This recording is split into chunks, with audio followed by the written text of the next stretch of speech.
শুভ নববর্ষ বন্ধুরা। তো আজকে বছরের প্রথম দিন। তো আজকে আমাদের ওই যে জমিটায় আগের দিন শশার দানা বসানো হয়েছিল, তো সেই জমিতে গাছ উঠে গেছে। তো যার জন্য আমরা কি করছি, যে কিছু কিছু বাবা দেখলাম কুমড়ো পোকায় কেটে দিচ্ছে। তো আমি ভাবলাম যে আজকে যেহেতু পয়লা বৈশাখ আর একবার ওষুধ দেওয়ার দরকার, তার জন্য যে খুব সকালবেলায় চলে আসলাম জমিতে ওষুধ দিতে।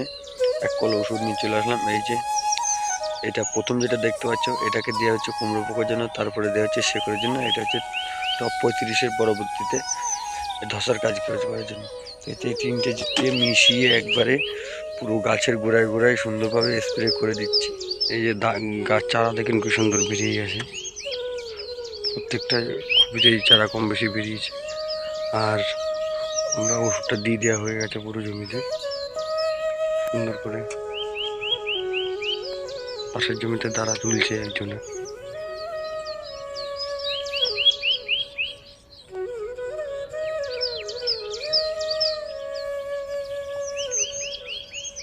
কিন্তু কুমড়ো পোকা লেগেছে, কুমড়ো পোকার জন্য দিয়ে দিয়েছে ওষুধ, আর যার জন্য কেটে দিয়েছে। দেখলাম দেখেন দুটো খুপি আপনার পুরো উড়িয়ে দিয়েছে, একটাও গাছ নেই। তো ওগুলোতে আবার দানা বসাতে হবে।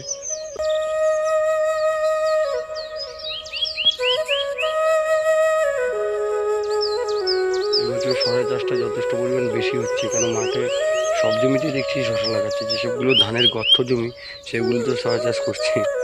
জানি না কি হবে ওয়েদার। যাই হোক,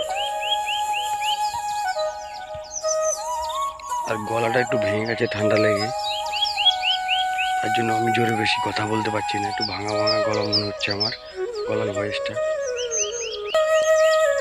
পুরো জমিটি এক কলেই দিয়ে দিয়েছে, এখানে 25 কাঠা এক কলে দিয়ে দেওয়া হয়ে গেছে পুরো জমিতে।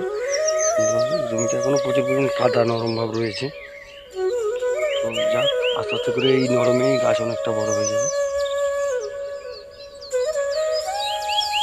হয়ে গেল পুরো কমপ্লিট। আর পরবর্তী দিন এই জমিটা ভাবছি রুই দেওয়া হবে, কেন আর লেট করে লাভ নেই।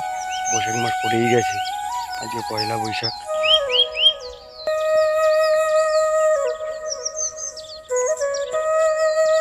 তো বন্ধুরা চলুন, আর কোনো রকম কোনো কথা বলাচ্ছি না। দেখা হচ্ছে পরবর্তী ভিডিওতে। ভালো থাকবেন, টাটা সকলকে।